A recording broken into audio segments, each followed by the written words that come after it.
একদিকে নকআউটে ব্রাজিল, অন্যদিকে পোস্টার বয় নেইমার জুনিয়রের প্রত্যাবর্তন। গ্রুপ পর্বের শেষ ম্যাচটা তাই দর্শকদের জন্য ছিল আগ্রহের কেন্দ্রবিন্দুতে। গ্রুপ পর্বে দুর্দান্ত ছন্দে থাকা ব্রাজিল এখন প্রস্তুত নকআউট মঞ্চের জন্য। 3 ম্যাচে 7 পয়েন্ট নিয়ে গ্রুপ সির চ্যাম্পিয়ন হয়ে পরের পর্বে উঠেছে সেলেসাওরা।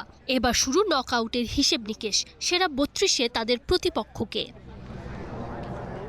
টুর্নামেন্টের সূচি অনুযায়ী সি গ্রুপের চ্যাম্পিয়ন ব্রাজিল দ্বিতীয় রাউন্ডে খেলবে এফ গ্রুপের রানার আপ দলের সঙ্গে। আর এই মুহূর্তে সেই অবস্থানে রয়েছে এশিয়ার শক্তিশালী দল জাপান। তবে ব্রাজিল সমর্থকদের জন্য অপেক্ষা এখনও শেষ হয়নি, কারণ এফ গ্রুপের সমীকরণ এখনও পুরোপুরি খোলা। তাই জাপানকেই প্রতিপক্ষ হিসেবে ধরে নেওয়ার সুযোগ নেই। গ্রুপের শেষ ম্যাচে জাপান মুখোমুখি হবে সুইডেনের। অন্যদিকে ইতোমধ্যেই বিদায় নিশ্চিত হয়ে যাওয়া তিউনিসিয়ার বিপক্ষে মাঠে নামবে নেদারল্যান্ডস।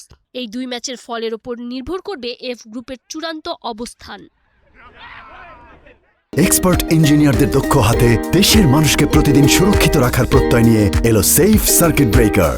যদি বর্তমান অবস্থান অপরিবর্তিত থাকে তাহলে 29 জুন বাংলাদেশ সময় রাত 11টায় ব্রাজিলের প্রতিপক্ষ হবে জাপান। তবে শেষ ম্যাচের ফলাফলে সমীকরণ বদলে গেলে নকআউটে সেলেসাওদের সামনে দাঁড়াতে পারে নেদারল্যান্ডসও।